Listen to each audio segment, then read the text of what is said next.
man. I really thank you for answering that question. Now we got a few more coming in hot, so sorry to just bombard you with questions, but you can tell the community is really passionate about this thing. So we'll move on to the next one. Could you go over any contract audits that have been completed for Saitama Mask? I can go over who's audited, but not into detail.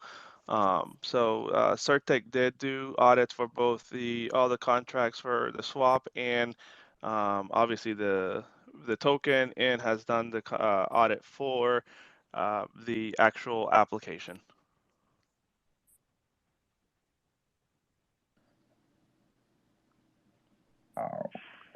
Yeah, so I mean, you can view the actual audit that was completed on the Certec website too, on the thing. So Satamask, all the audits that were completed by Certec are available for you guys to review and look more in depth if you have questions as far as what the outcomes were, what the findings are. That stuff's all available on their website.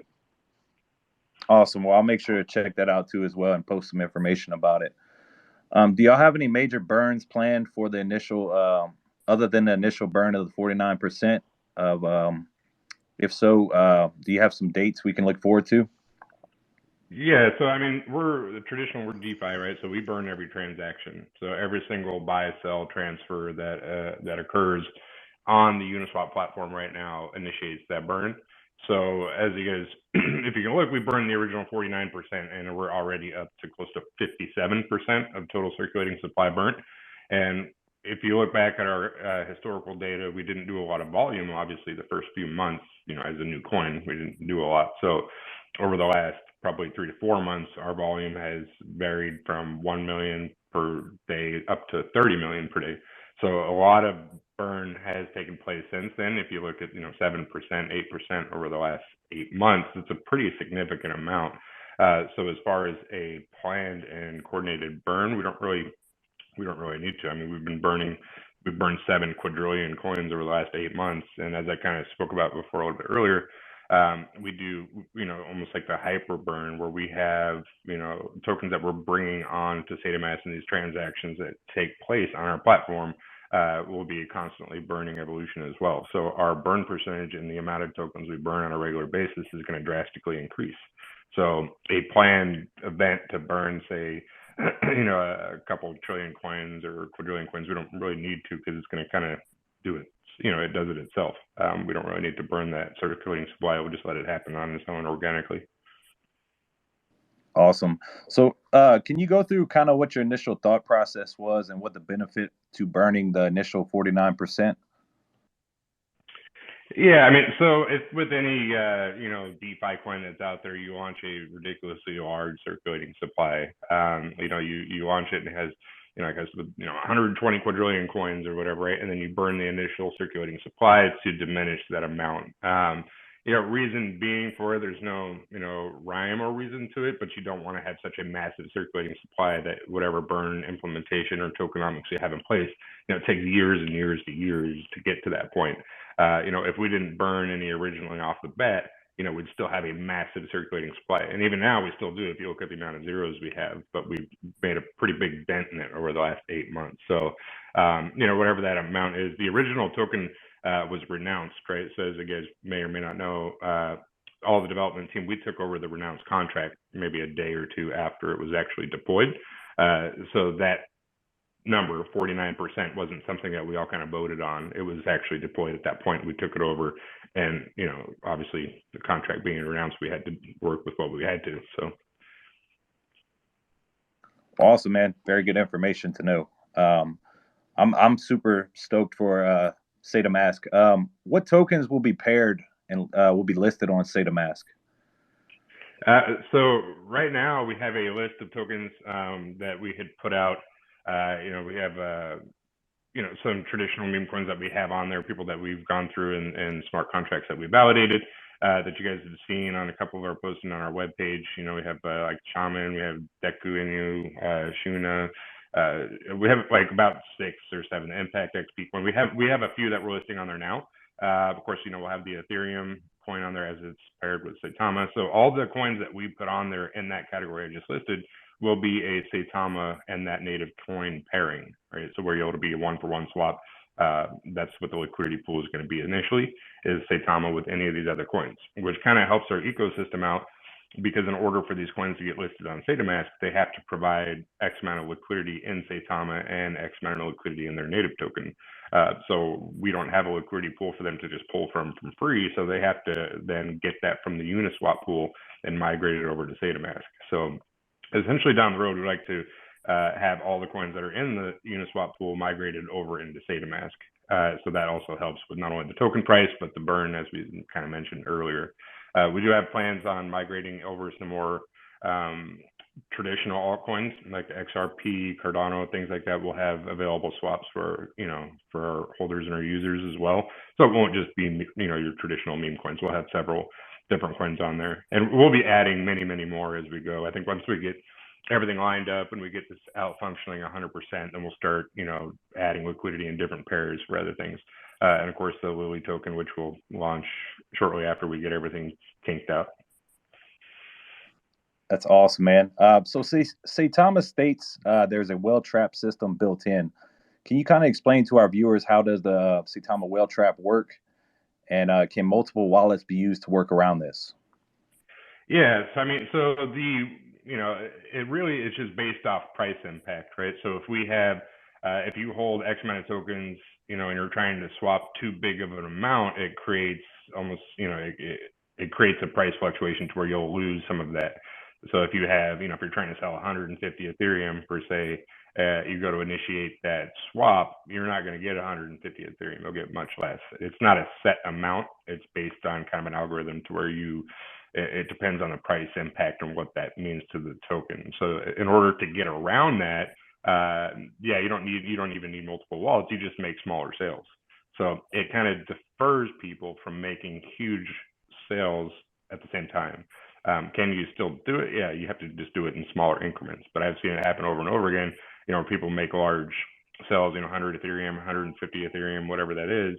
And they end up losing, 10, 20 Ethereum on the sell. So, and that, just so you know, all the, either the Satama token or Ethereum, it goes right back into the liquidity pool. It doesn't go anywhere, fancy to a different wallet or anything. It just gets added right back to LP. Well, I think that's very good. Y'all have that implemented in place, man. So sorry to keep crunching you with these questions, man. I know we're very limited on time today, and we have quite a few from the community, man. Another one coming in is, will Saitama consider dividends alongside staking benefits? Yeah, I mean, so offering dividend, that's not something that we're doing. I mean, the dynamic staking that's in place is extremely lucrative and enticing for holders to do. I think, if you guys look at the roadmap, it's crazy. We're going to 8-10%, depending on how long you stake it for. So offering a dividend on top of the insanely large staking option is not something that we're looking to do. We're already, I mean, it's massive. It's the biggest, APR on your return that I've seen so far. So the dividend in place, no, we don't have anything lined up for that. Okay. Well, hey, thanks for clearing that up. That was one of the questions that was floating around quite a bit. Could Saitama give us more insight into the partnership with Terry Briggs and what that will bring in the near future? Yeah, hang on just one second. So we have a lot of different people that are in, part of they're not part of the development team. They're just holders, so they're trying to help out and do whatever they can to grow. Right? They're not moderators, they're not holders, or they're not developers. They're just people that hold Saitama token that want to see it succeed. Right? So as they, bring new holders, or they go around, they're talking about Saitama, they're doing that to spread the name. Just like everybody else, I see a lot of people in the community, holding, gatherings, or, people come on here and do their, Twitter spaces, that all go out and, cruise around the community and do certain things. We have a lot of people that do, food drives and everything else. It's just people in the community that want to help. So there isn't a formal alliance or partnership there. It's just people genuinely wanting to see, Saitama succeed. So they're doing whatever that's in their capability, to do that, instead of just sitting back and hoping that, more people buy Saitama, they're being proactive in the community, and proactive in a sense that say, hey, I can actually help myself. I don't need to be a developer, or I don't need to have a strategic alliance with Saitama to help grow this project. I had the means and the capabilities to do so. So what they're doing is completely voluntary at this point. They're just helping Saitama to grow. They're helping get the name and the brand out there to people that otherwise wouldn't know unless there was someone in that field being proactive. We're only, a handful of developers and moderators. We can't, obviously do everything. We do as much as we can, but it takes the entire community to really help grow the project, and they're just kind of playing their part. Absolutely, man. And we really thank you guys for being here and fielding all these questions. It's great to engage the community and stay transparent. That's always important in the crypto space. So thank you again. And for everybody that's just tuning in, we're interviewing the Saitama dev team. So if you please could take a second to retweet and share this space. For those that are interested, we greatly appreciate it. So we'll keep it rolling. We got a few more questions coming in. So is there ability to buy Saitama on Saitamask using credit card or debit? And what are the fees involved for that? Not right now. So at launch, we do have on our roadmap to implement a card to crypto payment system. It won't be on there right away, but it is definitely something that I think we're looking at end of Q1 or beginning Q2 for having that adoptability for the card to crypto payment system. Now you guys are probably familiar with that with the third parties used through Trust Wallet, like MoonPay, Simplex, things like that. So it'll be a similar functionality, but the goal is in the same with the Saitamask as right now is to mitigate some of those fees. Of course, as you bring in third parties to initiate those functionalities, there is fees associated with that, but they're going to be much less than a lot of other places where you have those options available to you. So yeah, that is in the works to be able to have that option for yourself to, connect your bank account, your debit card, to purchase Ethereum, Satoma, etc. But it won't be out upon launch. It's broken at end of Q1, end of Q2. And again, like on the roadmap for Saitamask, I said, it's not just, we're not rolling out the platform and then calling it good, washing our hands. Like we have constant updates, tons of things that we're building and integrating into this platform, which is also why it's so important to get it rolled out. For the long term, build a solid foundation for it, because there's so many more things that we're going to be adding to it as we go. Awesome. Well, that's definitely something to look forward to. So next question coming from the community is a few people are asking about the story around the NASDAQ rumors. Can you clarify what the intention of the NASDAQ some community members have felt misled by? I'm not sure what those rumors are. I mean, I did a recent interview with NASDAQ, and it was just in regards to, getting the Saitama name and the brand out there through NASDAQ. We have no intention on going public if that's what the rumors are geared and aimed towards. We're traditional cryptocurrency. We're not going to become, publicly traded or anything like that. The Saitama brand, Saitama company, has no intentions on going public anytime soon. It probably not ever. So it really doesn't benefit us to become a publicly traded company at any point. So, but the NASDAQ, the only thing I can think of as towards NASDAQ is just the interview that I did recently that is now being aired over this weekend. I did an interview a few weeks ago with them that'll be aired on multiple different platforms. Hey, thanks for clarifying, because I do feel like members of the community were probably feeling like, they were thinking y'all were trying to go public. So, hey, thank you very much for really clarifying that. There was quite a few questions coming in for the tokenomics in the future. Are these tokenomics that you have now locked in and immutable? And if they did need to be changed in the future, how would that take place? So we don't really have a need for them to be changed, so we probably won't. So as you guys know, our liquidity is locked until May of 2022, so we can't do anything with the smart contract until then anyways. And once that time gets a little bit closer, we'll probably may or may not just relock it anyways.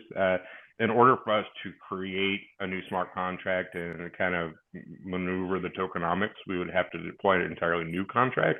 And now we're looking at over 300,000 plus holders, which means that we would have to airdrop to over 300 plus thousand people. I mean, gas fees on that alone would be absolutely insane. I don't even want to try and do the numbers on that. So would it be worth it for us to, have to go through all of that and put, that much stress on 300,000+ people and the developers and our engineering team just to add, manipulate the smart contract to adjust the tokenomics. Probably not. And we're, obviously if we were going to do something like that, we would have done it way earlier on when we had very, few holders. So we're satisfied with the tokenomics the way that they are. The only thing maybe that we would change, a long time ago, is to add maybe a 1% marketing donation or tax to that.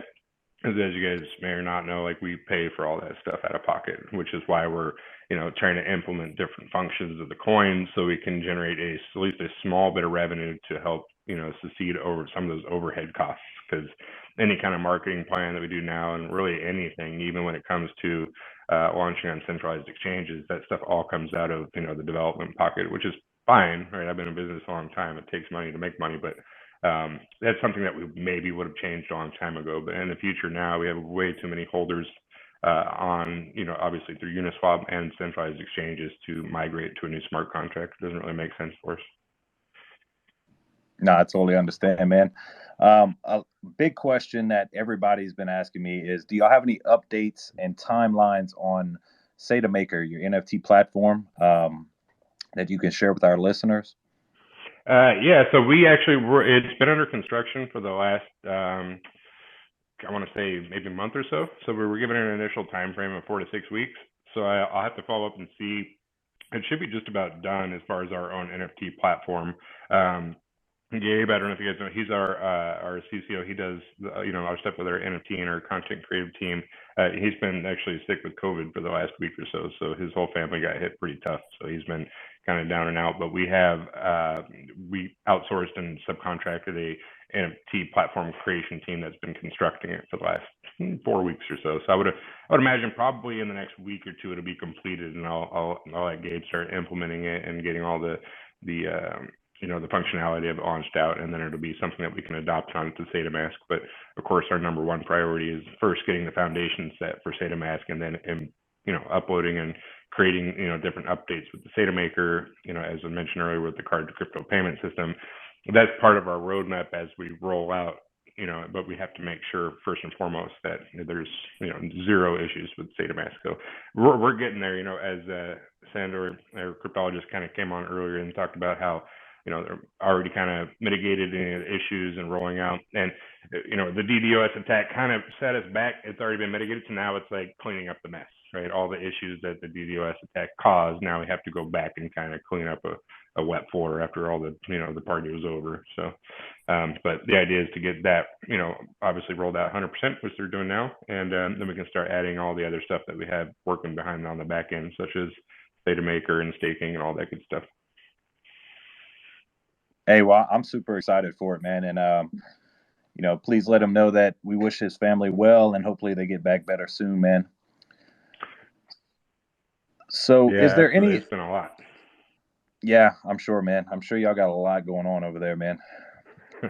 So is there any truth to the rumor that's been floating around on Twitter and other places that Bitmart is going to buy back 700 trillion Saitama tokens? I mean, you guys know about as much as we do. They put out an initial statement after the attack that they had full intentions on buying back whatever coins were lost or stolen or whatever. We have very little contact with them. We reached out, and whatever you guys have heard from their main sources is about all the information we have too. Trust me when I say that we have reached out several times, and we've been trying to track. As far as I know, they have started to buy back some. They have an asset management team that has been attempting to buy back some Saitama tokens, but there has been too much price impact and price manipulation when they attempt to buy it back. So they started to buy it back slowly, and then it was causing too much price manipulation. And my response to that is, well, we didn't really seem to care too much about that when someone sold 700 trillion in one day. I don't know why you're concerned about the buyback process now and how and what that does to the market. But again, I don't work or am affiliated with Bitmart, so what they do and do not do, we have no control over. We just hope that they do the right thing, as they said that they were going to. So to answer your question in short, they have started the buyback process, and they're not really telling us what that looks like, because then it has to come on the asset management team, and then there's possibilities and opens the door to foul play where they say, okay, we're going to buy back 50 trillion coins in the next 48 hours, then people can essentially come in and plan and play the market around that information. So they're kind of tight-lipped about it. But if we get any more information, and trust me, we're prying. So if we get any more information, we'll keep you guys in the loop, of course. So I would, all we can do is hope that they do what they say they're going to do, and which is buy back in full what they had lost.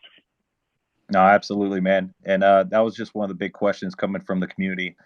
And that was put out by Satama King Dubai. Is that an affiliated or trusted Twitter account for y'all? We only have one trusted Twitter account. So like I said, there's a lot of different people out there with Saitama in their handle, which is totally fine. They're just passionate about Saitama. We only have the one official Twitter account. I mean, outside of myself, obviously, and the other developers that have their own. And there's probably about 650 fake ones out there too. But the main Twitter page is our number one source of information. And I'd say that if something comes from me, you can't trust it. It's probably true. But we try to at least flow all of our information through our main channels. And we're actually looking to get all these things verified so there's no more fakes or alternates going out there. But yeah, if you see somebody with a Saitama in their handle or in their name, it's like, I mean, there's tons of them. It's just people that are, passionate about the community. But officially, no, they're not official. We only have the one. Well, I think that'll clarify for everybody because, like you said, there's 650 fake accounts out there, or just giving bad information. So I think that can help clarify for our listeners today.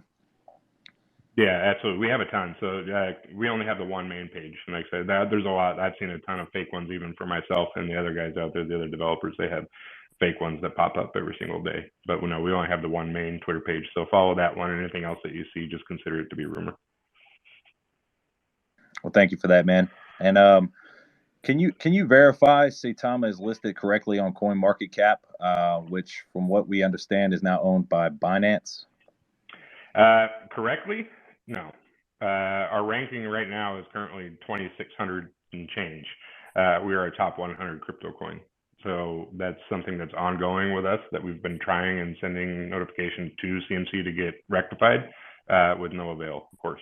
Again, we're not affiliated with CMC nor Binance, so we can't control any of that outcome. All we can do is do what we're supposed to do and ask and request for them to update our information. And of course, it has not been. The rhyme and reason behind that, I couldn't even presume to tell you what that is. I just know that the information on there is not accurate, and it has not been accurate for 6 months or more. So as you guys can probably take a look at our holder count and our total market cap, we are not ranked 2,600 and change. We are a top 100 crypto. So, and actually on top of that, we're the fastest growing crypto that I can ever think about. So why we're ranked 2,600, I couldn't begin to tell you, but we're going to handle it. And we'll keep you guys posted on that too.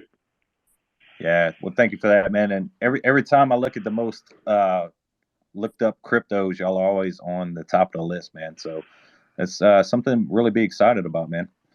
Yeah, and you're not trending on DEX tools for months in a row, and top 10 most viewed cryptocurrencies all over the world, and get ranked 2,600. That's physically impossible to do. So yeah, again, I don't know rhyme, reason, motive. Couldn't tell you. I could speculate, but I couldn't tell you for sure. So we won't.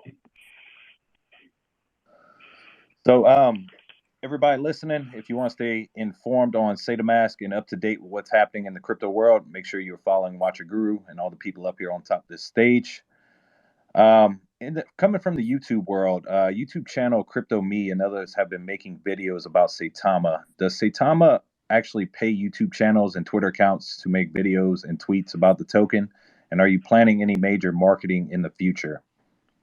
That's a big negative. We don't pay YouTube content creators or Twitter people to post about Saitama. We've always been extremely transparent, open from the very beginning. We have in the past, created, paid YouTube content creators, pretty small scale, or meaning just to, hey, they help get the information out there. But on a regular basis, and even now, so no, we don't. We don't need to, because Satama is usually a pretty household name at this point. So people that create YouTube content to this point right now, most of it being sadly negative, is just to get the views and or subscribers, or they were, maybe offered incentive from a third party, but that third party was not us. So I would say to the community, keep it and inform yourself and watch things that you see that aren't directly from us or affiliated with us with a grain of salt. Because there's a lot of people out there that really want to kind of make a name for themselves. Unfortunately, it's crypto, and people want to, increase their viewers. They want to get monetized. They want to do this. They want to do that. And, Saitama is obviously one of the highest searched coins out there. So with that, you get on to the API and you put in Google, hey, if your video pops up first, it doesn't even have to be good or bad. You're going to get a lot of views, and with that, subscribers and monetization through YouTube. So yeah, we don't pay for content in that aspect. As I mentioned earlier, everything that we do on a marketing scale is out of pocket, and that's not something that we feel is beneficial for us to pay somebody to create YouTube content. Now, with that, I do say that we have a lot of people that have been Saitama holders and followers for a long time that do create YouTube content for their platform, not because they're being incentivized with money, but because they're holders and they're passionate about what we do, and they've been creating content for, if not from the beginning, for quite some time now. And that's, something that we're definitely appreciative of, but it's not compensated for. So as far as marketing in the upcoming future, we always have lots of marketing, and we have so many other things that are working on with Saitama in the project as far as marketing and our ambitions, and to bring in new holders and to really push this thing to where we know it can go. But we're trying to mitigate things, and we've kind of learned as we go how to handle things and move things out and publicize things, make things public to the to the community, because unfortunately we've had a huge target on us for quite some time. So at this point moving forward, we're not going to be announcing a lot of things. We're not going to be providing any fluff or pre-announcements to any announcements. We're just going to do it, which will help mitigate some of these attacks. And I feel strongly that even because we wanted to get people excited about the Saitamask, so we did a countdown, and that kind of bit us in the butt, because with that countdown came a massive DDoS attack, on a much larger scale than we had anticipated, although we probably should have anticipated an attack based on what history has shown. But regardless, so we have a ton of marketing that we're coming up, and again, we have so much more than just this. We just aren't making a lot of things public, and we're trying to focus solely on getting this product released and out the door first, and just kind of just dropping stuff on people as it comes, instead of really preemptifying or hyping things up. It'll just be like, bam, here it is, because it'll help. One, it's something that the community can thrive off of, and it'll keep some of those targets off our back, where people can't come in and try to manipulate the market or throw wrenches in what we're trying to do. So even yesterday, as I put out a quick update, for our frequently asked questions onto our website, the second that I made that post to put it out, our website got hit with a bunch of bot attacks, which we have mitigation in place already. So it only took a few seconds for that, to roll out, take effect, and start blocking those bots. But that's how quick it is, right? Especially in this space. Like, I put it out saying, go to our website to read our press release, and all of a sudden, boom, thousands of bot attacks. So, so we're having, unfortunately, it's one of those things that we've had to endure from the beginning. It's always 2 steps forward, 1 step back. And it's not something that we can necessarily control. We just learn to adapt and overcome from it. So we're having to be a little bit more strategic about how we release information, our marketing tactics, and obviously from a PR standpoint as well. But people have to understand too, we're still very new, right? We're only 8 months old, so most would consider this still to be most of a startup, which is going to have some of its bumps and hiccups along the way. And we're creating a very solid product that we're all very passionate about, and truly believe that it's going to be something massive in the future. And it already is. If you look at it from hindsight, what we've done in the last 8 months is astronomical in comparison to what other people have attempted to do and could not succeed, or took them years to do. So what we've done in a short amount of time is really something to be proud of, not just us from the development team, but from the community that has been there with us from the beginning. So that we're still proud, and we hold our head up high. And I think that everybody else that's been with us should also hold their head up high. It's not a time to put your head down and feel sorry for yourself. Like, what we've done is pretty amazing. So everybody should be proud of that. Well, thank you for that, man. And yeah, I'd have to tip my hat to your team, the way y'all handled the bot attack. I mean, y'all were pretty swift at getting everything back up and running. So I think that was very good to note. Can you give us an idea on how the PC version on Saitamask will differ than the app version? Yep. So on that, it's going to look. Think of it like a little application that's going to come up. It's going to be an add-on to Chrome, and it's just basically going to come up, and it's not going to be. I don't know if a lot of people use MetaMask, but similar to that. But it's going to look like an application, very similar to the one that's being deployed onto the Android device and the iPhone device. We're trying to keep a look and feel on all platforms, so that when you go into it, it's like getting into a car, right? That for example, you get into a car, and usually they try to keep a good feel, so that when you buy the next one, it still looks the same, and you get into another one that's from the same brand, and it's the same. So we don't want to deviate from that. We want to make sure that when you go and you use the platforms that we're developing, you kind of feel like, oh wow, yeah, I've used this before. You don't have to have a lot of you don't have to go and relearn the application again. So a lot of it is going to be similar to kind of like the UI, the clicks, where we're really thinking through on how, if you can use one, you can use all, kind of mentality. Well, cool, man. I'm super excited about it, and I can't wait to see it. Earlier when we had talked, you mentioned some email wait time. Do you have a current estimate on the wait time for email registration? No, because it all depends on how many people are trying to register, and how it could be in within an hour. There could be 20,000 people trying to register. So we're doing one a second. So if you do the math, it's gonna be a lot of wait time. So a lot of it has to do with the actual activation code expiring as well, for security reasons. So it's one of those things that if you get it if you got in before other people got in, you're gonna get it sooner than those, first come first serve kind of methodology. But then if you do get it and it doesn't work, it's because it has expired. So you just have to try it again, unfortunately. But we are working on that so that you don't have to worry about that. It's going to come in right away, and you can register. Awesome. Well, thank you for clearing that up for everybody. The community is also wondering, do you have a current CEO, or is there an ongoing search for one at this time? No, so we don't have a CEO because our corporate structure is set out the way that it is, that we're not one person is the boss of anybody. I'm COO because I am the Chief Operating Officer. Max is the CTO, the Chief Technology Officer. We have corporate structure in that sense because everything that we do is all voted on in a democratic way. Nobody is the final answer or solution for anything. We have, our corporate structure set up like that for a reason, because we all have just as much vested into this project. We all want to see it succeed. So we don't need one person telling the other what to do. We all work as a team to find a solution, and more importantly, come up with a game plan to how to move this company forward. In my experience, I've been in business for some time.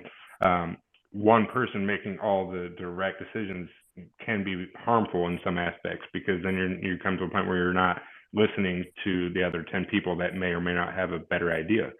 They may not have a better solution to a problem. So if you're automatically shooing that away, you're not helping or benefiting anybody in the long run. So the approach that we have to this now is and even then, it's just titles, right? Like, I'm a developer, just like MK is a developer, Max is a developer, but at the end of the day, we're all part of Satama as a community. We're all holders.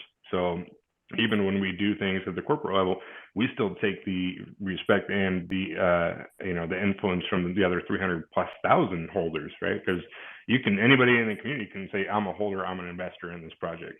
You are just as important as me, you're just as important as Max. Your opinion matters. We take everything into consideration. We get countless ideas and emails from people. We look through them, and then we make a collective decision back. This is a really good idea. So-and-so thought about this idea. What do you guys think about it? And we collectively bring it to the table and say, okay, this is a great idea. How can we implement that?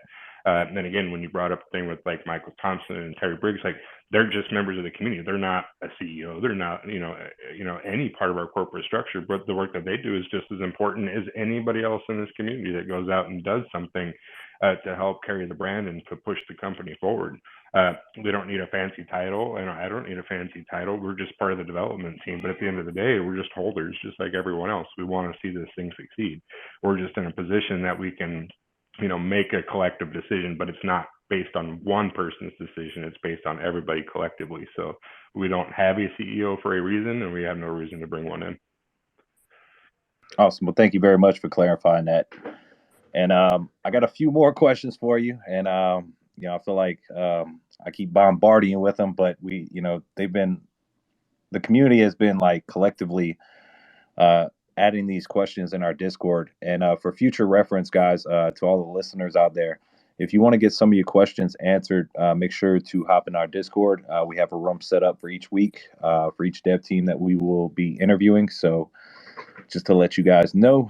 But we have another one coming in. Back to the paid marketing question. One listener is asking if the NASDAQ interview was paid for by the team.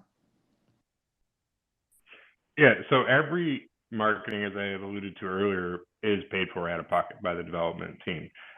We get approached all the time to have marketing campaigns. Everything, and if you guys have any experience in marketing or PR or anything, everything costs money. We've done some interviews for free, right, where they just like generally want to do some content, but when we're looking at larger marketing campaigns like that with the NASDAQ and stuff, they'll come and work with like, hey, we want to do some content, but of course they have overhead costs too. I mean, production is not free.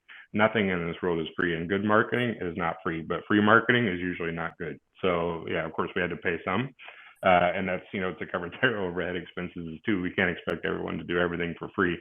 But on the other end, we also don't ask for money for those things. We just utilize the funds that we have, usually out of pocket, to fund these things. And why? Because it's beneficial to the entire project, and we want it to do well.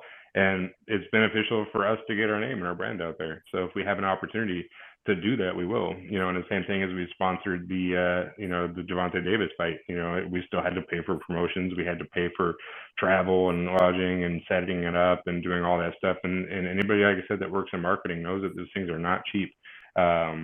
And it was all paid for by yours truly and the rest of the development team and some of the people in the community. So we're almost like a nonprofit. Like we have to pay for things, but we try to get things for cheaper just because we don't have a huge pool of money to pull from.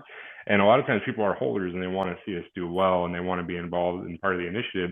So they're saying, hey, we have an opportunity to get you here on this NASDAQ platform, but of course it's going to cost you some money, but I think we can get it for a little bit less. And that's always a good opportunity for us to jump on, say it's a great opportunity, let's do it. Let's pull some resources so we can make this happen. And why would we do that? Obviously to get it out mainstream and to make Saitama a household name. So, and we have much more marketing opportunities that we're going to be utilizing. And we get approached, daily, right? And things that we just can't physically do because it just costs too much money.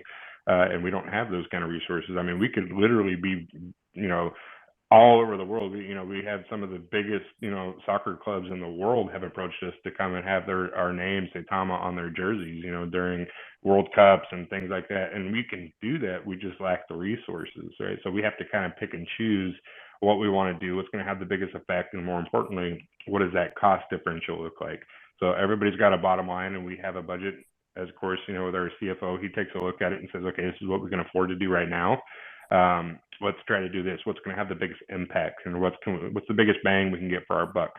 And as we roll out, different strategic options into our company with the Saitamask and different forms of revenue, then we can start broadening our scope a little bit and doing some different, more effective marketing schemes. But yeah, so I know I got a little on a tangent, but in short, yeah, everything that we do costs money.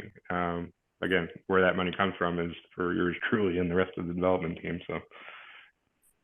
Well, thank you for that. And I think you said it best earlier when we first started the interview. It costs money to make money. So I'm sure the community of holders appreciate those marketing efforts moving forward.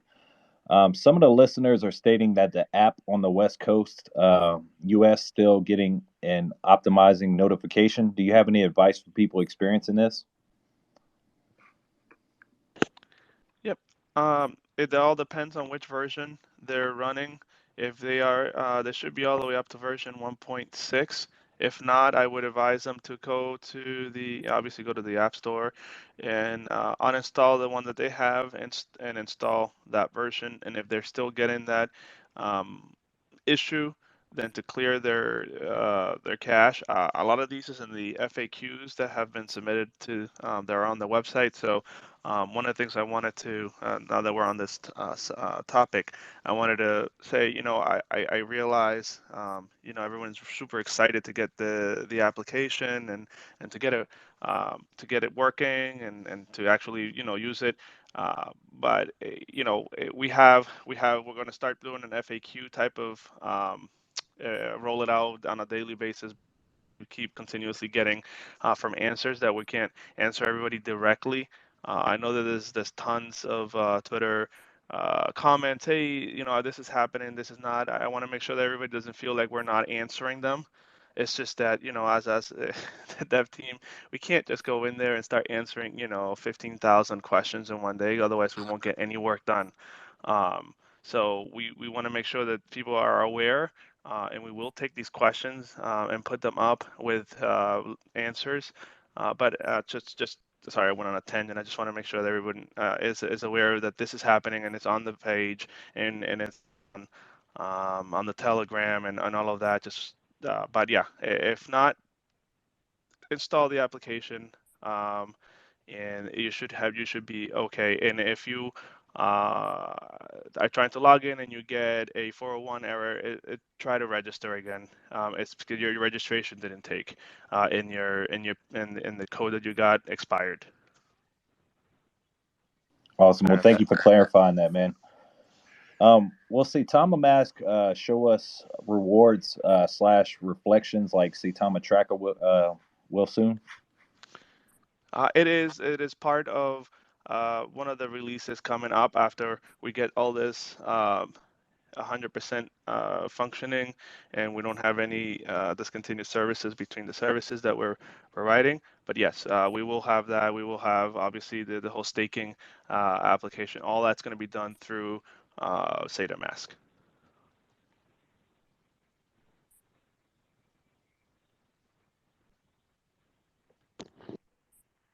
And just so you guys know, you can that FAQ section is on our website too. So you guys can, it's on there under newsroom in the tab. So I posted that on our website yesterday. So a lot of the stuff that people I've seen questions repetitively on here, you can go on there. They're all answered.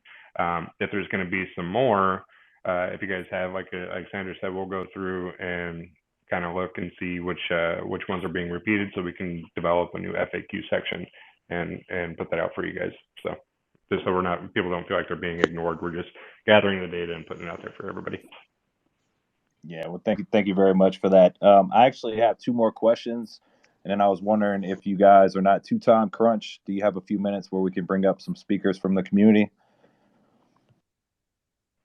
Yeah, I don't know what cryptology schedule is like. I know that these guys are really busy on the engineering team trying to mitigate some of this stuff and roll out the corrections. But I got a few minutes that I could hop on and take a few questions. Yeah, Okay. I can do the same. Awesome. Well, I'm sure the community will really, really appreciate it. One of the last 2 questions we have: what are the major milestones to be achieved, including any major new exchange listings expected by Satama in the first half of 2022? Yeah, so I mean, we always, like I said, we have a ton of things that we're working on that it's in our roadmap, and I know people like look at our white paper too, and I know that we need to update our white paper because we've done so many more things. We're adding so many things that have been on there. For milestones that we're looking to achieve, obviously Saitamask is, one of the biggest ones, and rolling out all the functionality of it, and that is kind of incorporated with the roadmap of Saitamask, like with the cards and crypto payment system, the Sata blockchain development, Sata social with our gaming platform. We got, Gabe and his team has been working really hard on putting together some of these amazing games that we want to put on there. We have part of our education content. We're creating, the Sata education or edutainment. So we're creating content for that to get rolled out for new investors as well as old investors that just want to learn more. So those are all big things that we're working on, and that's part of the foundation for Saitamask being secure, so we can start rolling these out in phases. So that's probably the biggest thing, obviously, and that's the groundwork of what Saitama is, and incorporating this ecosystem in a functional interface. Exchange listings, I know people always ask about exchange listings. We're constantly in communication with major exchanges all the time. So it's not a matter of if every single centralized exchange is going to list Saitama. It's going to happen. It's just a matter of when. And that when is not something we control. It's something that they need to look at and say, okay, now we're ready to list you, or we have an opening, or now you've become relevant enough in the space, or whatever their motivations are and how their process is. I have no idea. But there will come a time when we're listed on every single centralized exchange out there. And as they roll out, I would be remiss to say that we'd probably be listed on a majority of them this upcoming year, just based on the fact of what we're doing, the amount of volume and reputation and things that we're going to gain in the market over the next 12 months, that we'll probably be listed on all of them within the course of 2022. So if that doesn't happen, I'd be extremely surprised. Well, I'm sure everybody from the community cannot wait to see what you guys got rolling out next, man. So I really, really appreciate you answering that question. I'm going to go ahead and try to get a few people up from the community and get some questions asked to y'all. So give me a few seconds. I'll start accepting some speakers.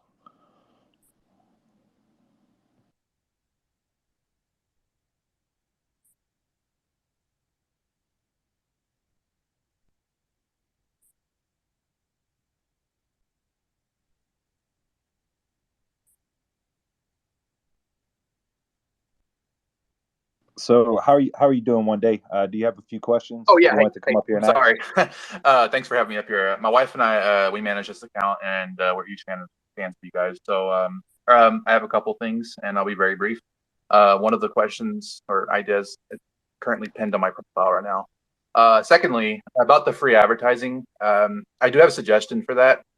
I tend to lean towards the free advertising side because I think it's really good for organic growth. Now, previously, Dogecoin's going to the moon right now this year, and Bitcoin is definitely going to try to go to the moon as well. I think we should jump on that train, because if we do that, we'll get free publicity from all different sources, news outlets and whatnot. So I think that would be a really good idea. Great for organic growth, and everyone will hear about us, and we have a lot of good intentions. So, once people see that, that would be a huge plus for our community. And yeah. I'm sorry, I missed the question. Are you saying that we should get involved with the Dogecoin community and the Bitcoin community? Is that what you're saying? Well, sort of, kind of. Sorry, you guys caught me completely off guard. I was not expecting you guys to accept my my request, to be honest. So yeah, I think we should definitely push for that. That's my personal opinion, obviously, but that's something that shouldn't be taken so lightly, because it's space, and I personally think it's a good idea. Oh, so you're saying physically going to the no, not physically. No, not physically. Just what kind of like what they're doing. Send some coins to space, or just even talk about it and come up with some ideas. There's all kinds of possibilities. Yeah, so we're advocates of every coin, right? We've always taken it into account that, and I've always been an advocate of every single crypto coin out there.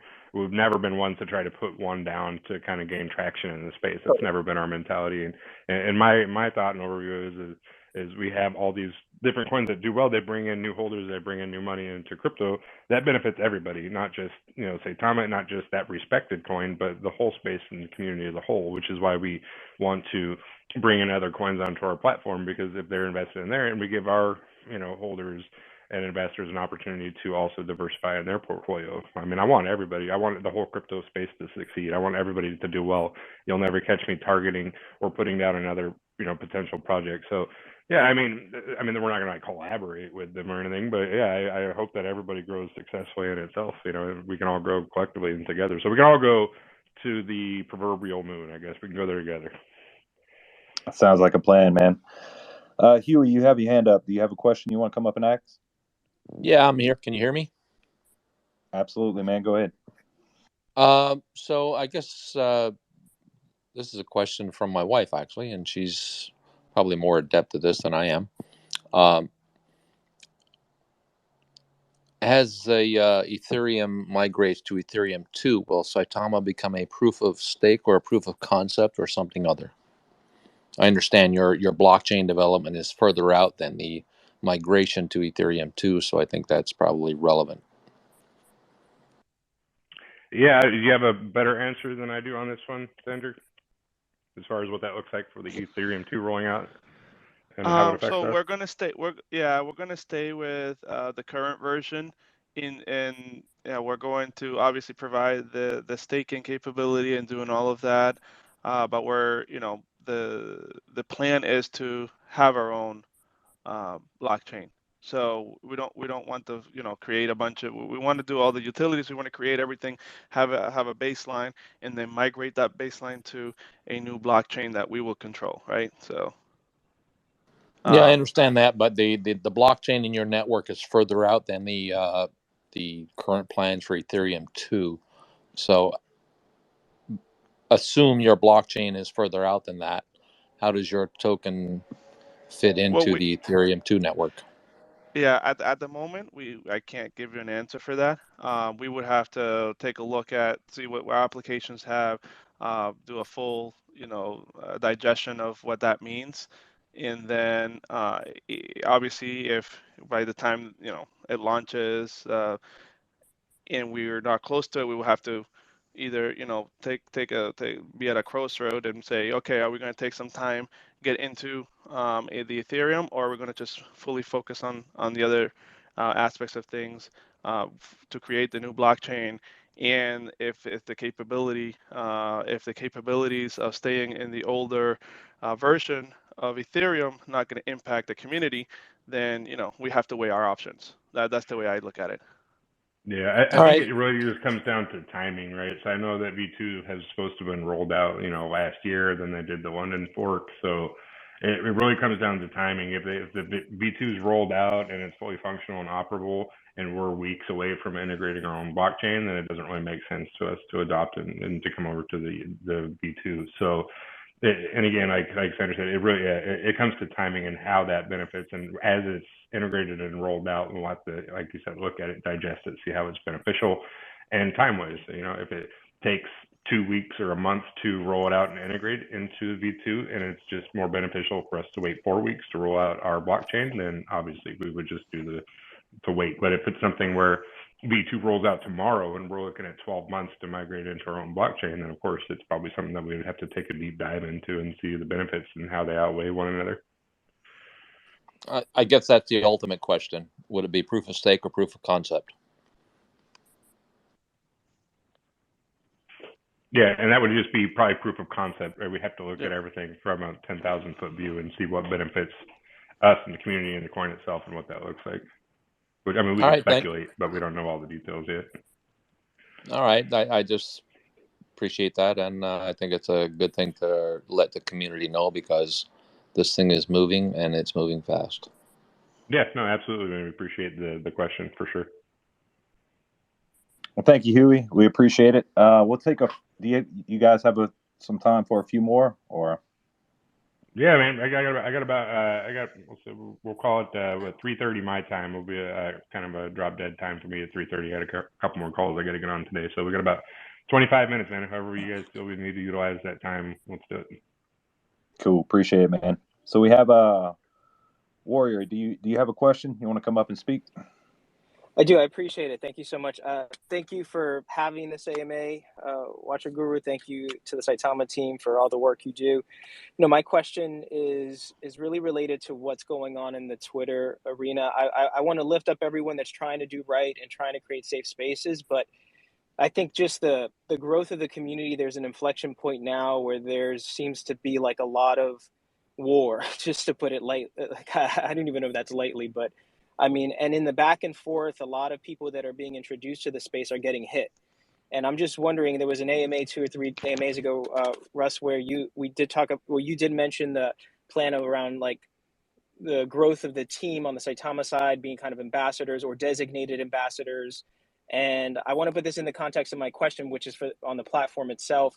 In moving forward, understanding that resources are limited, is there a plan to really create ambassadors, maybe through Sita Social or even more on the Twitter side, just to make sure that there's some accountability in terms of safe spaces, especially as the community goes from 300,000 to 1 million? Yeah, thanks. Yeah, no, yeah, let me, and it does, it's tough, man. It really is, because I myself and a lot of, people in the community, like, we take this very, very seriously, and we take it personal, right? I mean, I can speak for myself for sure, and probably many others, and I know for a fact the rest of the development team, like, this is like our baby, right? Like, we've created this thing from nothing. We put our blood, sweat, and tears into it for almost the last year. And it's disconcerting, and it's tough to see a lot of these antics on Twitter, especially. Twitter's become such a toxic place lately, and it's really difficult to try to not take some of these things personally, right? Because when I see people bad mouthing myself or any of the other developers or people in our community, it's tough to digest and swallow, because we're all so passionate about it, and and we've created something that's really amazing, and I just wish that everybody could see the potential, and most people do. And I have to kind of take a step back too and take a breather every once in a while and understand that it's not just a few people attacking it, and not to take a lot of that stuff seriously, and just continue just to keep our head down and keep driving forward. Because at the end of the day, we know what we're creating, and we know that it's going to be something truly special. But again, it's like it's hard to kind of ingest all that without having some sort of negative reaction to it.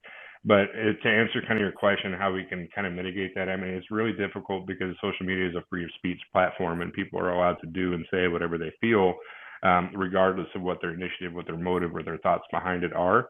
We can't control a lot of that. But as we grow from, like you said, 300,000 to 1 million holders, we have the full roadmap and plan to, I mean, we're already incorporated, so we're going to have W-2 employees and revenue in place that we can bring on people to help in different aspects, whether it be, PR, HR, marketing, campaigning, trying to control the space, have a better outlook and a better plan in place to mitigate some of the flow of information, to help spread knowledge and the knowledge and education to crypto users, and to try to mitigate some of these negativities. So we can't really stop it completely, but we can try to put something in place to try to minimize that. And that's something that we definitely have a plan on doing as we grow. We just have to get to that point right now.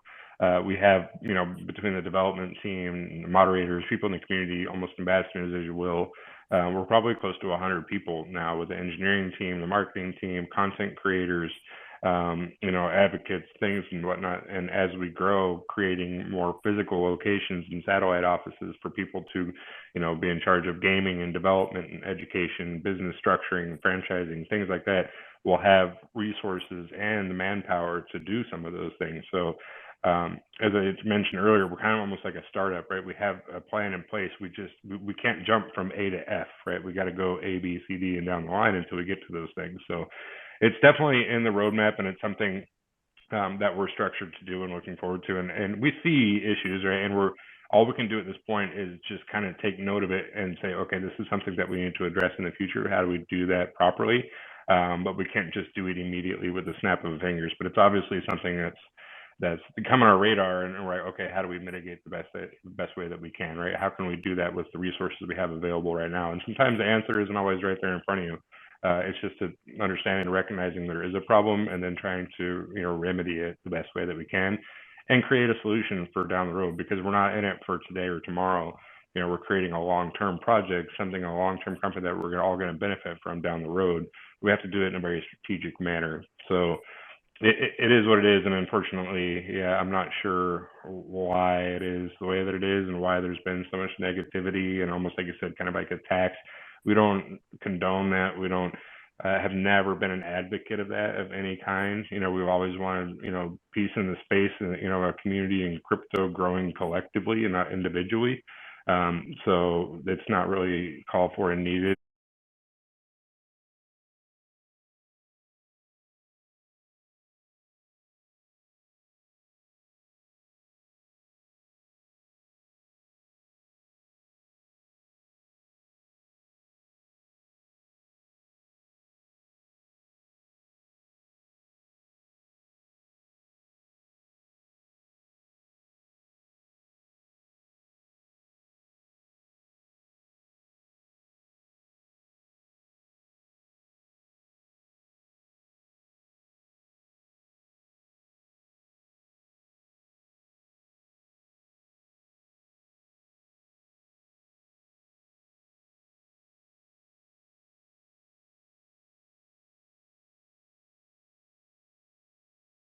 and it's really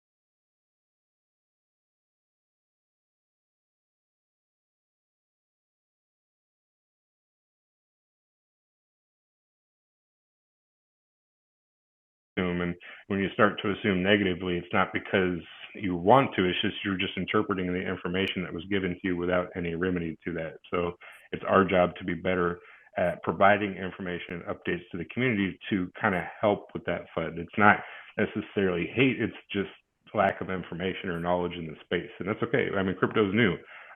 Not everybody is a crypto expert. I'm not a crypto expert, and I don't know all that there is to do, but I know enough, and especially regarding Saitama, what that looks like to have to get out to the people and give them the information that they need to help answer some of those questions and to help get in front of some of that FUD. And we've been pretty transparent as much as we can and to help that, but it seemed like, it doesn't matter.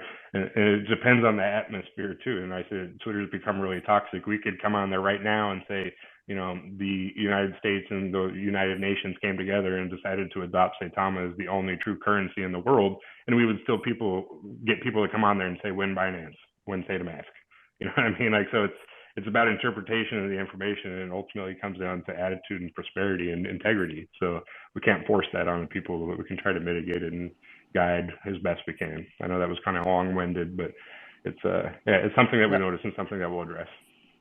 No, I really appreciate that. And I just want to finish on this if I can, a quick second. My heart was with you when the attacks really got personal and stuff, and I just want to say it wasn't right. And at the end of the day, there are those of us, of course, that will always hold that line, right, of integrity.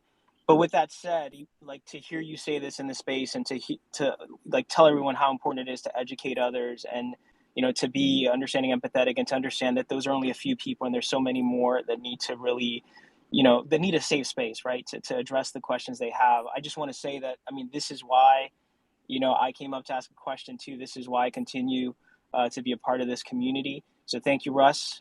Also, thank you, Watcher Guru, again for creating the space, and power to the people. Yeah, absolutely, man. I appreciate it. And you can't fight hate with hate, man. You really can't. All you can do is just try to find a better approach. So we'll adapt and overcome like we always have. Hey, thank you, Warrior. Appreciate it very much, man. We've got time probably for one or two more questions. So, JB, did you have a question you want to come up and ask?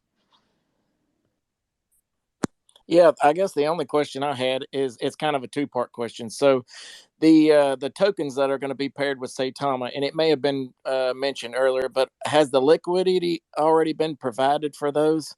Are they planning on doing that when Saitamask launches? And the second part is, what about the tokens that aren't going to be listed anymore? Did they already have their liquidity, and what are they going to do with it?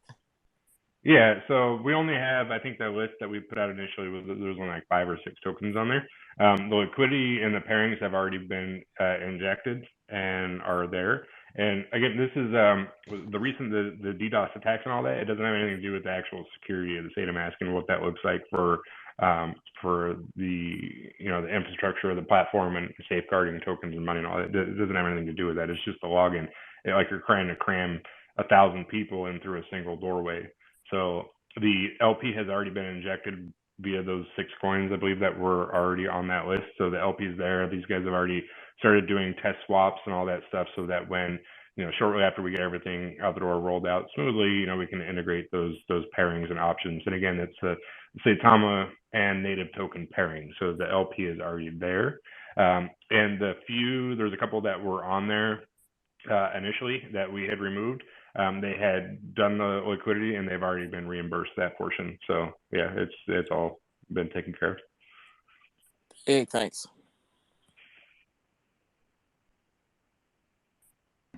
Anonymous, you have your hand up. You can go ahead. Hey, Russ, this is Slim Jesus, and you're going down. Everybody knows it's a pond.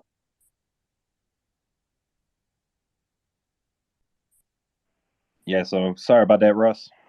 Yeah, We're it's gonna all get a good. few of those. Can't help the immature. That's it, man. Praveen, do you want to come up and ask a quick question? Yeah, it's, I've been a holder. You guys can hear me? Absolutely, man. Can hear you. Yeah, thank you, Watcher Guru, and thank you, Saitama. Thank you, Russ, for coming out and being transparent. I've been a holder since almost the first couple of weeks that Saitama came out, and this is more of a comment and one question towards the end. And I appreciate and I've gone through what Saitama has gone through as a holder, and I'm speaking on behalf of a holder, and I've seen the number of attacks from day one when Saitama, just the bots attacks have been, and they have gone through so much adversity to get where they are today. And I think that we should um, really appreciate Russ and the dev team, Max, Cryptologist C, and everybody for really hanging in there and then trying to be as transparent as possible. And that was the whole idea of Russ's dream and trying to be transparent in this crypto world. And I really appreciate the team. And my question is basically, what in the future? Saitama is a big target on its back, and we know that by now. So, what in the future are we doing to prevent, all these other cyber attacks? Are we going to get a third party um, to stop this, or at least prevent firewalls? And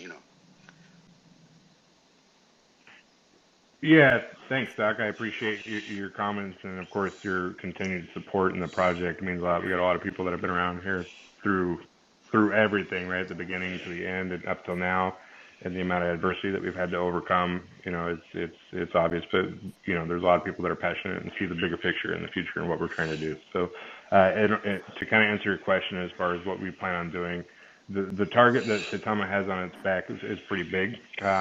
We have a couple different ways, and there's two parts of this that we plan on approaching it. The first part being the cyber attack portions and how we plan on mitigating that. We've brought in third parties, of course, through AWS to have these mitigated, and they're already in place. They're already operating, and that part is done and completed. So we don't have to worry about that moving forward. Now, like I said, it's just kind of cleaning up the mess.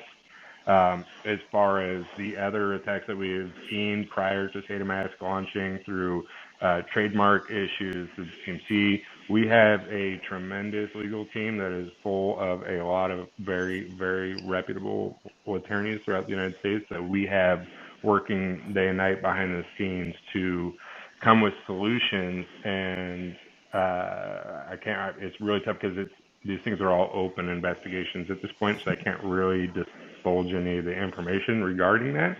But the plan is, of course, to kind of start smacking some fingers with rulers and put it out there to know that we're not ones to be messed with anymore. So we've kind of, taken it in back a few times, and we're in the process of, mitigating that and letting people know that, hey, that we are a big company and that we do have the resources available to fight back, and that's exactly what we're going to do.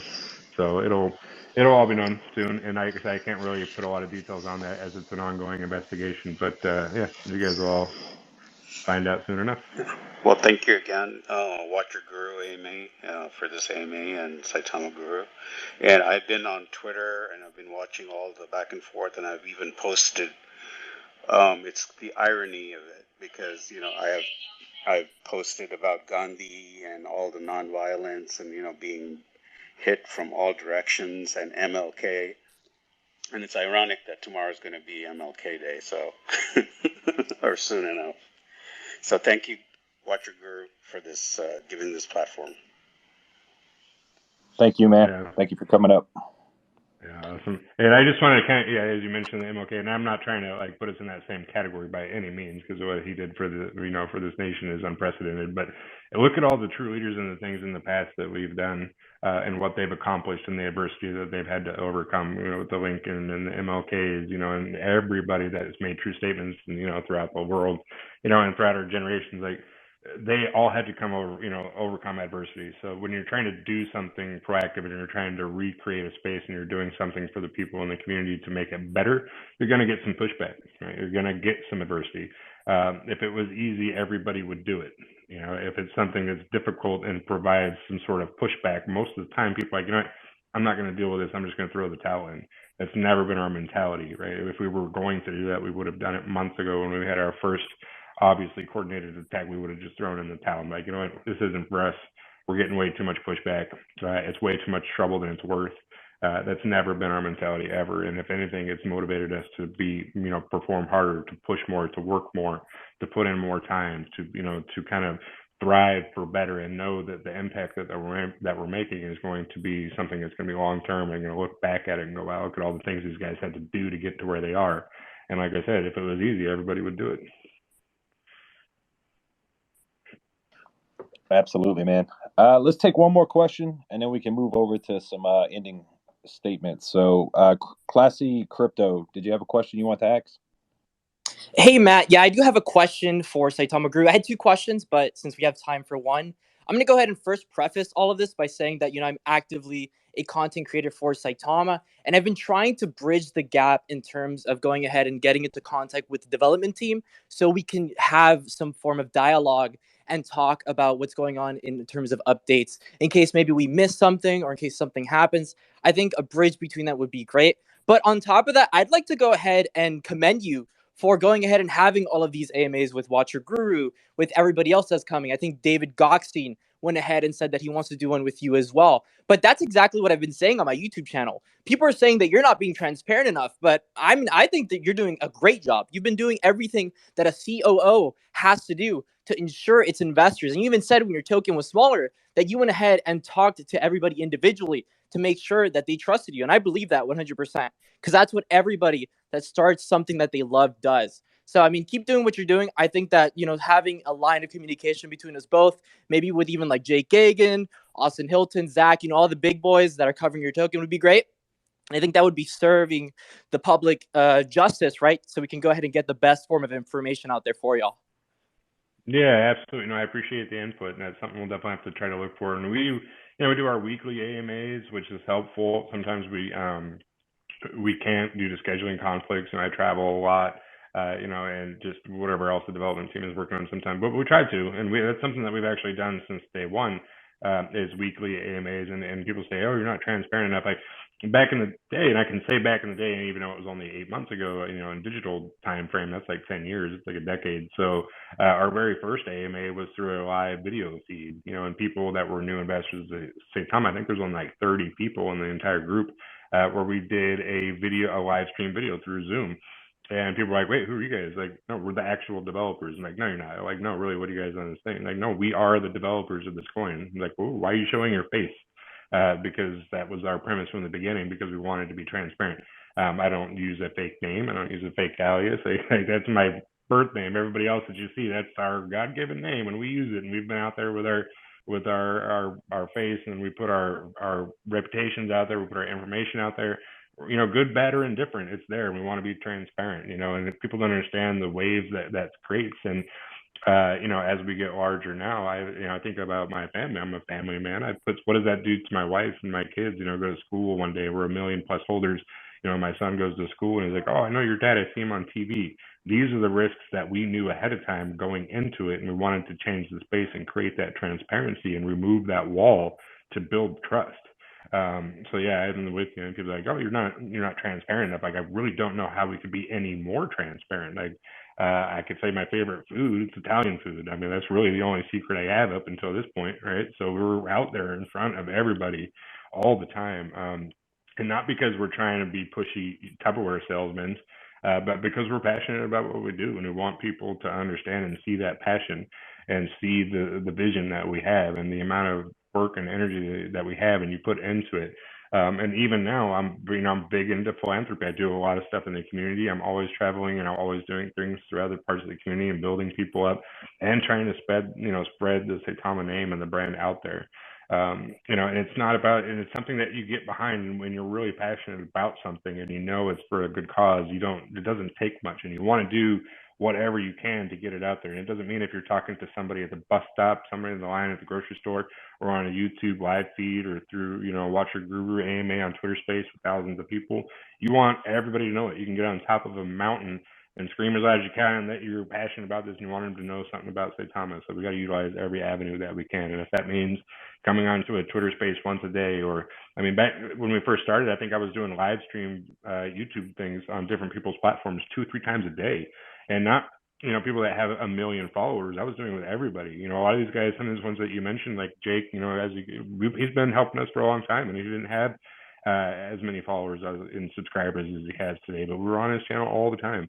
All these other people that came up to the smaller YouTube folks, people that were in the community that just started their YouTube platform. Like the one guy that we had started, months ago, he just started. I was like his very first subscriber, and I agreed to come on and do a live YouTube stream on his channel, and he had less than 1,000 subscribers. I don't care about how many subscribers you have. If it helps reach one person or 10 people, then that's what we're going to do. And that's been our motivation the entire time, and which has helped us along the way. It may not made a huge difference that day, but long term, collectively, it made all the difference.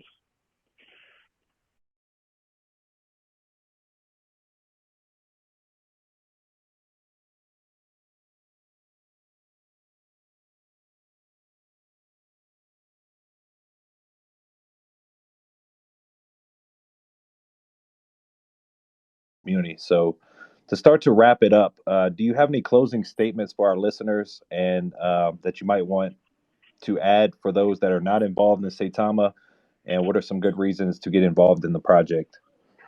Yeah, absolutely. No, and I appreciate it. And I could stay on here and talk with you guys all day. I love talking to the community, and I'm a huge fan of crypto, right?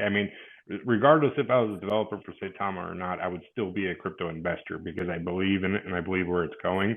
I see the value. I have a business and finance background. I've been in the space. I know what it's like. I know where it's going. It reminds me a lot of kind of like the .com era. It gives me that same kind of fuzzy, strange feeling almost, right? Whereas you can see the change and it's inevitable. So crypto's there, man. Blockchain development, traditional fiat's going to be a thing of the past very, very soon.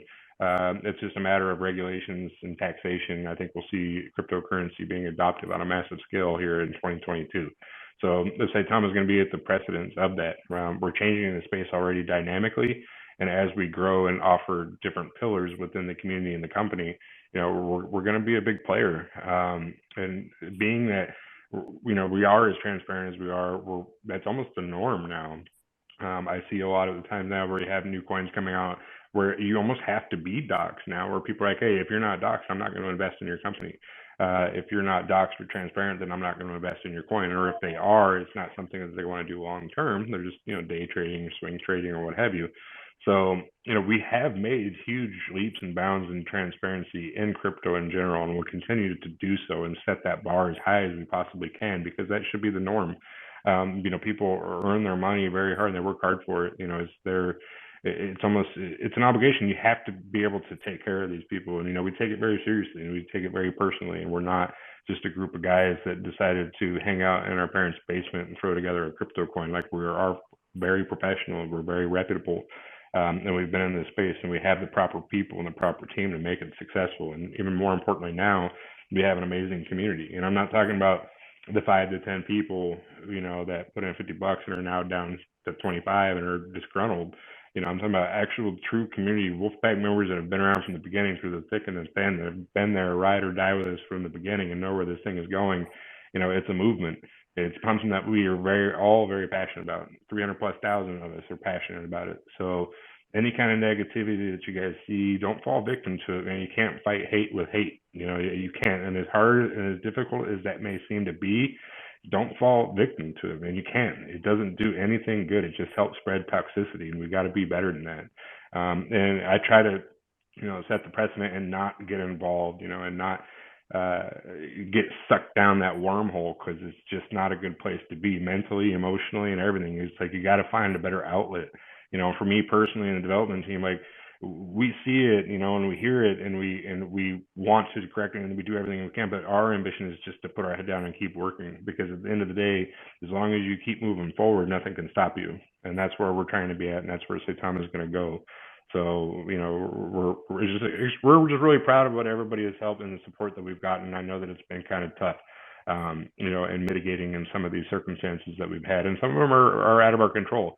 And could things have gone better? Could we have kind of, helped to maybe put safe laws in place to mitigate some of this stuff? Sure. I mean, but none of us have a crypto ball or a crystal ball. We can't look into the future and be like, oh, we were going to have a massive DDoS attack. We should have implemented an AWS attack system sooner. It's something you don't necessarily anticipate, right? Because we're not a Fortune 500 company. We're not we're not a Google or an Apple. We're like, oh, we're going to launch this new platform. We should anticipate, a massive DDoS attack, and we need to implement a $200,000 AWS system monthly subscription to help block or mitigate that. No. But you learn as you go, and you overcome. Like I said, we're still learning and we're adapting. And the only thing about what we're doing now is just trying to, learn from different things and finding a better approach and constantly evolving. And that's what any company does. You don't perfect things the first time, right? You have to do some of these things in order to know what works and what doesn't. What makes a successful company is not eradicating every single mistake and not making any, but learning from them and understanding how to eradicate them earlier and avoid them in the future. So as we get bigger and as we grow, things will become much, much smoother. And you get the benefit of being in a very early company as an investor. Look how many zeros we have left. Those are not going to be there forever. So you have to take some of the good with the bad, right? You can't just be there for the wins. You got to be there for the bad days too. And that's what separates people that want to make money and that believe in a project and invest, and people that are just in it to make a quick buck, And for those that want to just got into crypto and they invest $100 and they want to become a millionaire tomorrow, then crypto's not really for you, man. I would assume take that $50, buy a couple lottery tickets, and hopefully that works out. I don't know. I mean, it's an investment, any kind of investment, regardless if it's real estate, if it's crypto, if it's I don't know, if you're opening up a donut shop. You can't expect for it to just turn into gold overnight. You got to be able to have some patience. That's why they call it investing. If it was a foolproof plan and it was guaranteed that everybody was going to become a millionaire overnight, there would be a world full of millionaires, I promise you. So the idea in investing in what I tell everybody all the time, never invest more than what you can lose, so that you'll take outside, set on fire, and never invest into something that you're not truly behind. If you're not passionate, if you don't believe in it, don't invest in it, because you're going to be doing what you do. You're going to be questioning your motives every single day. But for me personally, I know where this is going, and most of the people that invest in Saitama know where it's going, so they don't care what the price is today, because it's an investment, because they know a year from now, 2 years from now, their original investment is going to be much, much more. So how it takes to get from here to there is completely irrelevant. What happens next Wednesday on the calendar doesn't matter, because you're going to return to your investment in 6 months or a year and know that you're going to make a bunch of money. Now, how you handle that process between now and then is entirely up to you. If you want to spend the entire day looking at the chart and hoping that you're going to go to the bathroom and come back and be rich, then crypto is probably not for you. It's very volatile. And that's something that not everybody's going to understand, and that's okay. But that's why we're here to help educate and guide people. But the last thing we want to do is try to promote negativity and try to do things that we're not going to do. We have to stay true to who we are, right, and push forward no matter what. And I think we've done a fairly good job of that moving forward. Like I said, we've made some errors, we've learned from them, but as a company collectively, we have learned a lot over the 8 months, which is going to greatly benefit us in the time periods coming forward to help us adapt and overcome to future issues, because this will not be the last obstacle or hurdle that we have to jump. There will be more, I promise you. But now we have some better ammunition and some better knowledge on how we can adapt and mitigate these things, so we don't have to have it have such a large effect, or so we can create a better product, so we can do what we want to do without having as many roadblocks, right? And you guys will see, it's a company, right? I mean, anybody that's ever had a company, regardless if it's IT, like I said, or a donut shop, like, it's not always going to be sunshine and rainbows, right? You have to have something you believe in, and you have to understand what the future holds. And you're going to understand, like, when I had several companies, and you have to at least assume that you're going to be operating in the red for a minimum of 6 to 12 months. Don't think that you're going to open up a company, and this is not just crypto, this is any business. So if anybody's out there trying to, wants to open up a company, don't think that you're going to open it on Tuesday and by Wednesday you're going to be rich. You have to understand that you probably won't make any money for a minimum of 12 months, minimum, maybe more. There's companies out there that people start up, and no matter what you want to do and the ideas that you have, you may not make any money, and that's okay. but you have to understand that there is that option. So crypto is a lot of that volatility, and it's there. So anyways, yeah, that's just my food for thought. Crypto is very volatile, but it is going to be here for the long term. I don't see a world 10 years from now that is not heavily ran by crypto and blockchain. So you're in early. You guys are all early. I mean, less than 1% of the world even knows what cryptocurrency is. So you guys are part of that 1%. So congratulations. You're here early. Well, thank you very much for that, Russ. And as always, we don't provide financial advice, so make sure to do your own research and own DD. But thank you, man, for taking the time to actually come up here and discuss with the community the concerns that they had. I think that was some time really well spent, and we hope to have you back on soon, man. Absolutely. No, I appreciate it. And you guys are big advocates in the space, and you got a lot of followers. You guys are always putting out good information, so we appreciate it.